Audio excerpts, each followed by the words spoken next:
Guys, अब अगला हमारे पास रेशियो है gross profit ratio.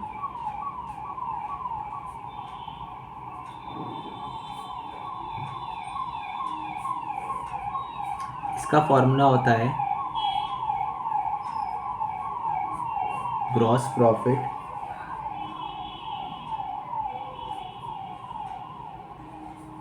Upon revenue from operations into 100। इसका क्या मतलब है? Net sales. नेट यानी कि sales minus sales return. Okay, पूरे सेल्स में मैंने कितना प्रॉफिट कमाया उसका परसेंटेज बताना होता है। ये परसेंटेज में निकलता है। ठीक है, अभी तक सब टाइम्स में निकलते थे, ये परसेंटेज में निकलता है। इसमें ये हमें देखना है, नोट रखना है कि spare parts and loose tools excluded रहेंगे इन्वेंट्री में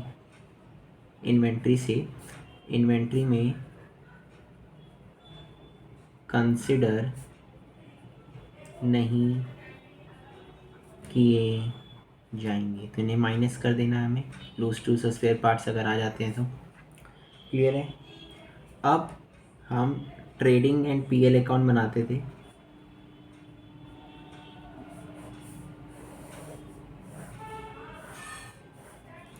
यहाँ आता था बाई सेल्स या by RFO, revenue from operations. यहाँ आता था टू ओपनिंग स्टॉक, यहाँ आता था बाई क्लोजिंग स्टॉक। ठीक है, to purchases, to wages, to direct expenses, फिर आता था टू जीपी।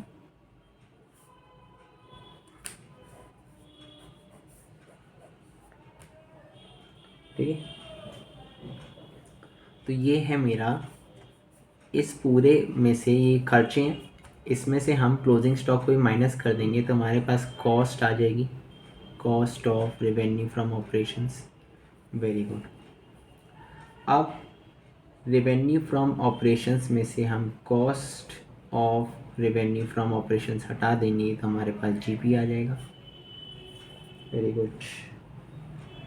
इसमें डाटा फ्रेट, कैरेज, इनवर्ड, ये भी सब आ जाते हैं। और कुछ है?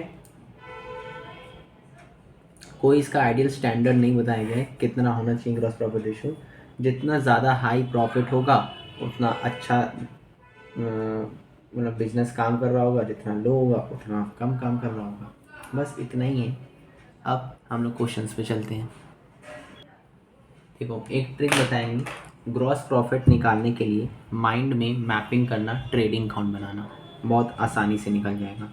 जैसे कि 86 से देखो, ओपनिंग इन्वेंट्री ट्रेडिंग अकाउंट के डेबिट साइड में आती है, closing inventory trading account credit side में आती है, परचेजेस 7,10,000 डेबिट साइड में, रिटर्न आउटवर्ड्स। ठीक है, इसे हम कहते हैं परचेज रिटर्न। ठीक है, और वेजेस भी डेबिट साइड में आ गई। कैश रेवेन्यू फ्रॉम ऑपरेशंस इतना है, क्रेडिट रेवेन्यू फ्रॉम ऑपरेशंस इतना है। Total cash plus credit revenue from operations by sales आ गई। रिटर्न इनवर्ड ये है सेल्स रिटर्न। नेट सेल्स हमें देखनी रहती है, यानी कि नेट रेवेन्यू फ्रॉम ऑपरेशंस। अब जीपी निकालना है तो देखो, अगर हम 86A को सॉल्व करेंगे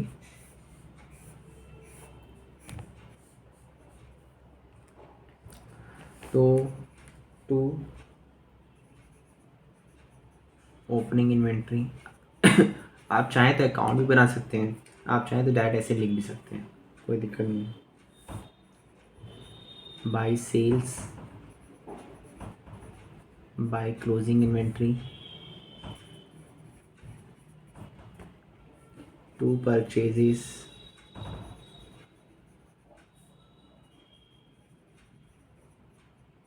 $7,10,000, सॉरी 7,10 नहीं आएगा, परचेज रिटर्न भी तो माइनस होगा ना, तो 7,10,000 minus 10,000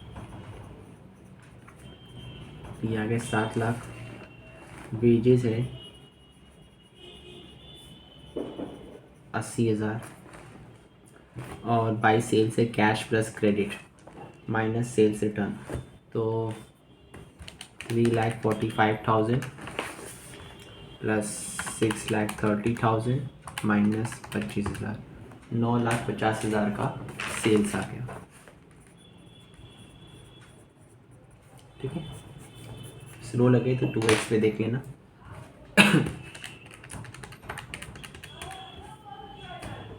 minus 40,000 minus 7 lakh minus 80,000, 1,90,000 आ रहा है ग्रॉस प्रॉफिट। दे नहीं रहा है, देख लेते हैं। ये हम स्टेटमेंट में भी निकाल सकते थे कि जीपी इज इक्वल टू, पहले रेवेन्यू फ्रॉम ऑपरेशंस निकाल लेते, cash plus credit minus sales return, जो नाम दिया है रिटर्न इनवर्ड वो लिख देना, ये वैल्यूज़ आ गई। फिर GP equal to RFO plus closing inventory minus opening inventory plus purchase, नहीं सॉरी माइनस परचेजेस, या ये कह सकते हो कि माइनस परचेजेस माइनस वेजेस। ये जो क्लोजिंग इन्वेंट्री से शुरू होकर वेजेस तक आ रहा है, ये कॉस्ट ऑफ RFO ही तो है। तो कॉस्ट ऑफ RFO में पहले ये निकाल लो, फिर RFO में से कॉस्ट ऑफ RFO माइनस कर दो। ठीक है, जीपी आ जाएगा 1,90,000। तो स्टेटमेंट वाइज भी कर सकते हो और अकाउंट वाइज। अब 1,90,000 रेशियो क्या है, GP upon net revenue from operations, तो 1,90,000 डिवाइड बाई 9,50,000 इंटू 100, 20% आ गया। लिख के दिखाते हैं।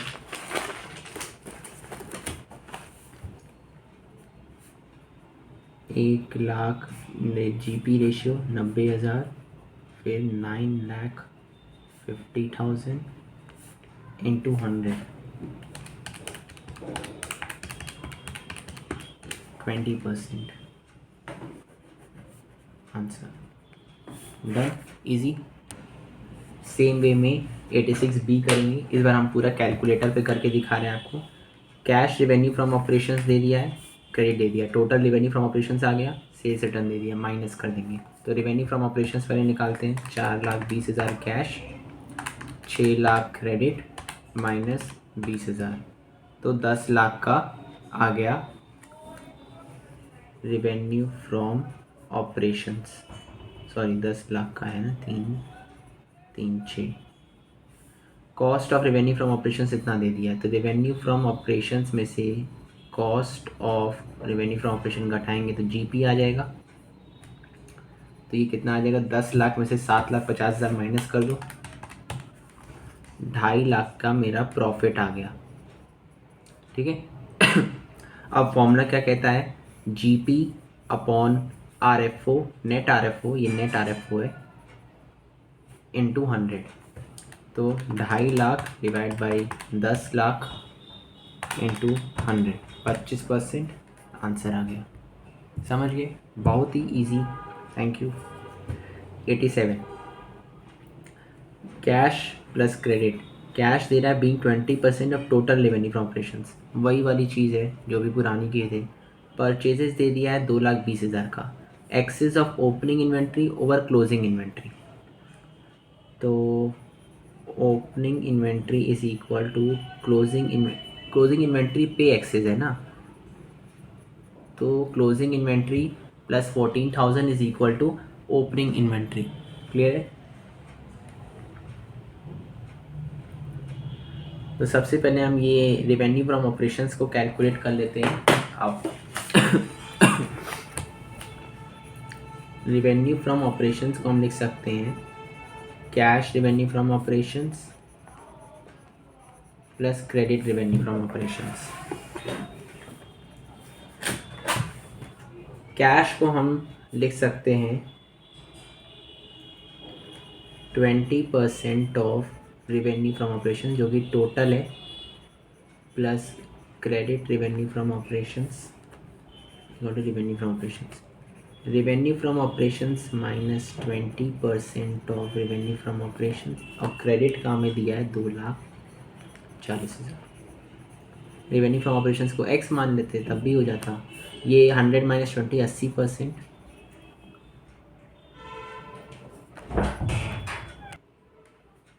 तो 2,40,000 डिवाइड बाई 80% कितना आएगा?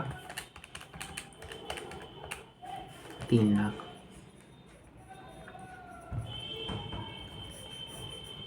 क्लियर है? Very good. तो RFO मेरा आ गया, नेट RFO। अब पूछ रहा है,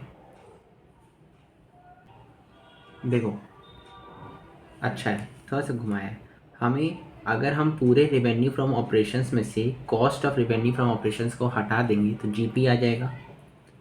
purchases cost of revenue from operation का पार्ट है, ट्रेडिंग अकाउंट का डेबिट साइड में जो आता है।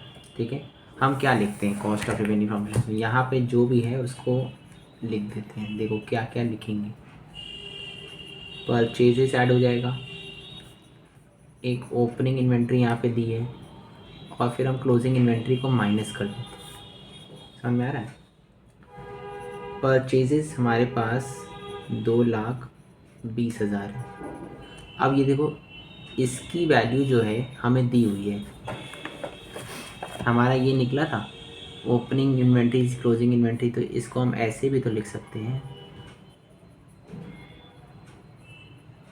लिख सकते हैं ना। इसका मतलब ओपनिंग माइनस क्लोजिंग की वैल्यू हमारी 14,000 है। तो ये हो गया 2,34,000 का मेरा cost of revenue from operations. बढ़िया क्वेश्चन। अब रेवेन्यू फ्रॉम ऑपरेशन में से हम cost of revenue from operations को माइनस कर देंगे तो GP आ जाएगा। यानी कि 3 लाख में से हम 2,34,000 को माइनस कर देंगे तो GP आ जाएगा। GP is equal to 66,000। GP ratio कैसे निकलेगा? GP upon RFO that is net RFO into 100, क्योंकि इसका आंसर परसेंटेज में आता है। 66,000 डिवाइड बाई 3 लाख इंटू 100, 22% आ गया आंसर। इस क्वेश्चन को इम्पोर्टेंट करना। ठीक है, अब 88 क्वेश्चन पर आते हैं। Credit revenue from operations were 1/4 of total revenue from operations. ठीक है, क्रेडिट रेवेन्यू फ्रॉम ऑपरेशंस पर 1,20,000। अच्छा, ये अगर 1,20,000 है तो टोटल कितना हो जाएगा? 4 चला जाएगा तो टोटल आ जाएगा ना 4,80,000 हो गया total revenue. Credit purchases were 1/5 of cash purchases. Credit purchases 40,000 है तो 40,000 इंटू 5, 2 लाख हो गया कैश परचेज। ओपनिंग इन्वेंट्री 70,000 है, it was more than the closing inventory by 20,000। तो opening inventory is 70,000, it was 20,000 more than the closing inventory. यानी कि opening inventory closing inventory से 20,000 ज़्यादा है। तो अगर ओपनिंग 70 है तो क्लोजिंग कितनी हो जाएगी? 50, क्योंकि 20,000 ज़्यादा है तो 50 + 70। सॉल्व भी कर लो। ठीक है, कैरेज दे दिया है, वेजेस दे दिया है। बढ़िया, आओ दिखाते हैं कैसे दिखाएं। सिंपल है तो तुम लोग से हो जाएगा यार, ट्राई करो। हो जाए तो आगे स्किप कर देना वीडियो, और क्या।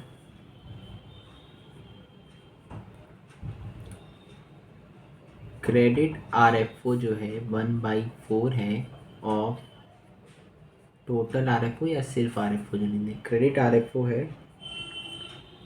1,20,000 का 1/4 ऑफ RFO। तो RFO कितना हो जाएगा? 4 इधर भेज दो, 4,80,000। एक पार्ट कंप्लीट। अब ट्रेडिंग अकाउंट वाला सिस्टम बनाना है तो बोलना है credit purchases is equal to 1/5 of cash purchases. तो क्रेडिट परचेजेस है 1,20,000, सॉरी क्रेडिट परचेजेस है 40,000 का,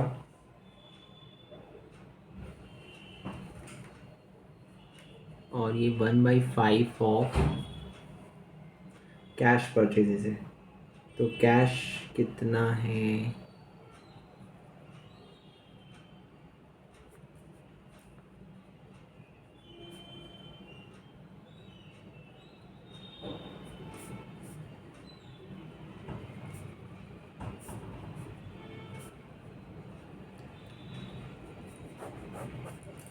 तो कैश परचेजेस हो गया 40,000 इंटू 5, दैट इज़ 2 लाख।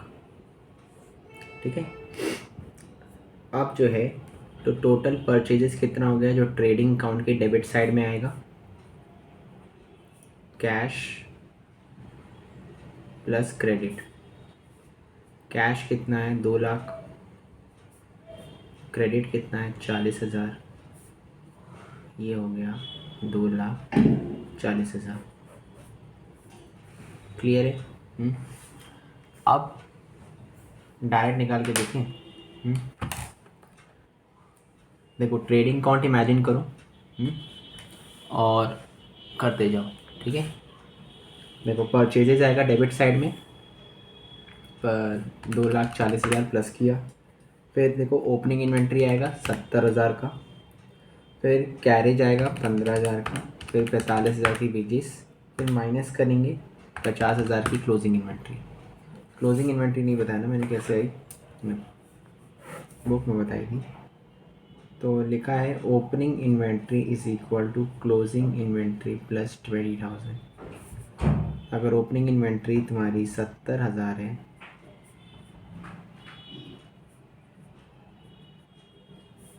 तो क्लोजिंग इन्वेंट्री जो है 50,000 होगी। आ गई? ठीक है, डन। अब 3,20,000 आ गया,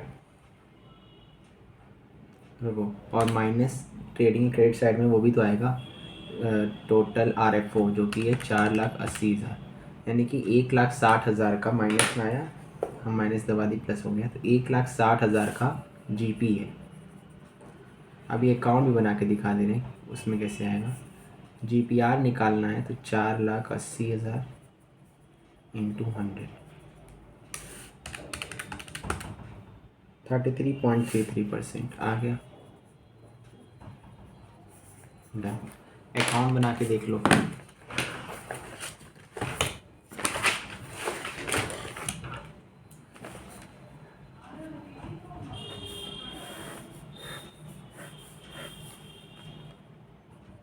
बाई सेल्स आएगा, जिसका अकाउंट बनाने आ गया वो स्किप कर दें। 4,80,000 by closing inventory 50, to opening inventory 70, to purchases 2,40,000 cash plus credit, to wages 45,000, to carriage 15,000, फिर आ जाता है 2 GP, और कुछ है नहीं डायरेक्ट एक्सपेंसेस में।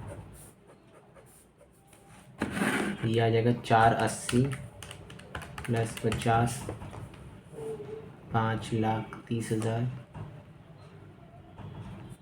ठीक है, इसको माइनस करोगे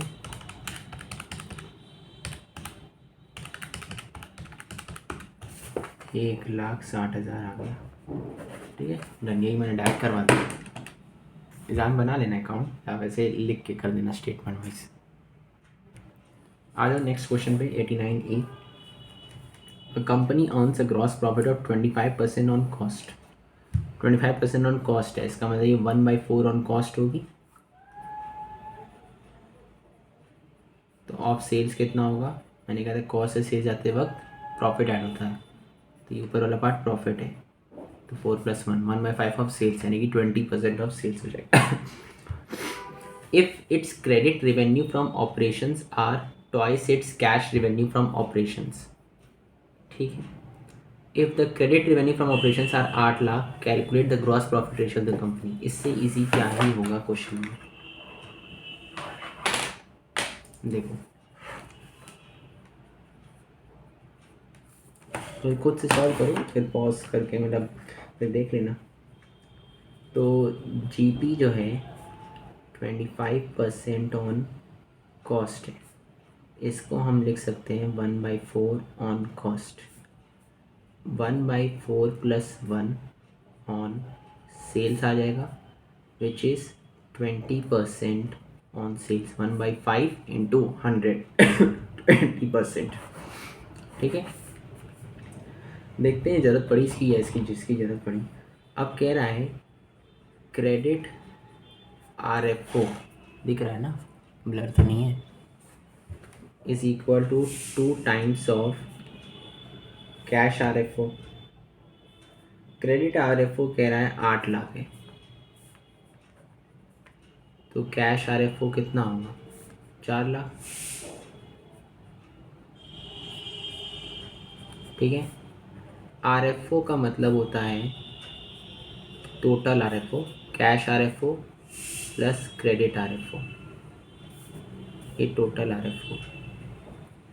कैश हमारे पास 4 लाख, क्रेडिट 8 लाख है, 12 लाख हो गया।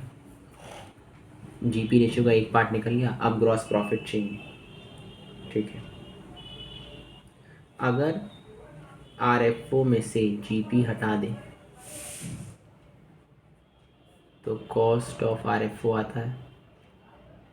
ठीक है, हमें तो केवल जीपी चाहिए, कॉस्ट आए चाहे ना, इससे क्या मतलब है। जीपी हमें पता है 20% ऑन सेल्स है। ठीक है, तो 20% of RFO which is 20% of 12 lakh, which is कितना आएगा? 2,40,000।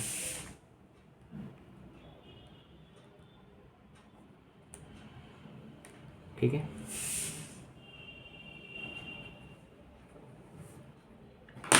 $2,40,000। अब 2 GPR निकाल दें, 2,40,000 आ गया अपॉन 12 लाख वो आ गया इंटू 100, 30% वेरीफाई भी हो गया, यानी कि मेरा सही पूछा गया था, जीपी रेशियो से पूछा था। 20% आ गया। चलो 89B खुद से सॉल्व करो और फिर मेरा सॉल्यूशन देख लेना। ठीक है, ठीक है, कह रहा है gross profit of the company is 20% of cost. फिर से कॉस्ट तो 1/5 ऑफ कॉस्ट है, तो कॉस्ट से सेल्स जाना है तो 1/6 ऑफ सेल्स हो जाएगा। ठीक है, कैश रेवेन्यू फ्रॉम ऑपरेशंस जो है 1/3 है क्रेडिट का, इस बार हमें कैश बता दिया है, थोड़ा सा चेंज किया है, बाकी सब जीपी रेशियो में बताना है। सॉल्व करो, हम पूरा सॉल्यूशन करके डायरेक्ट दिखा रहे हैं। ओके, ये है सॉल्यूशन 89B का। देखो क्या किए हैं, 20% ऑन कॉस्ट है, 1/5 निकाल दिए, 1/6 ऑफ सेल्स हो गया, 16.67% इसका आ जाएगा, 1/6 इंटू 100 करके 16.67 आएगा। ठीक है, अब जो है कैश का 1/3 था, क्रेडिट निकाल दिए, 9 लाख आ गया। टोटल RFO है कैश प्लस क्रेडिट का 12 लाख। जीपी दिया है 12 लाख का। देखो इस बार मैंने 1/6 को यूज़ किया है, इस पार्ट को मैंने यूज़ किया है, इसको नहीं किया है। इसको भी आप कर सकते हैं, लेकिन आपको कैलकुलेटर पे ऐसे लिखना पड़ेगा। 12 लाख का 16.66666666% तो आपका कितना है 1,99,9999। तो अब आप लिख सकते हैं ये 2 लाख के बराबर होता है, तो 2 लाख आपका आ जाएगा। अगर आप 12 लाख का, ये गलत काम होगा, 16.67% कर देंगे तो ये 2,40,000 आ जाएगा, जो कि गलत है। ये तो राउंड ऑफ हम कर देते हैं ना आंसर में लिखने के लिए, लेकिन कैलकुलेटर में 66666 आता है ना रियल आंसर में भी, इसलिए तो 1/6 ज़्यादा करना सही है। सॉरी, 2 लाख आ गया। 2 lakh divide by 12 lakh into 100। आप फॉर्मूला लिख देना, फॉर्मूला तो स्टार्ट में लिख देना।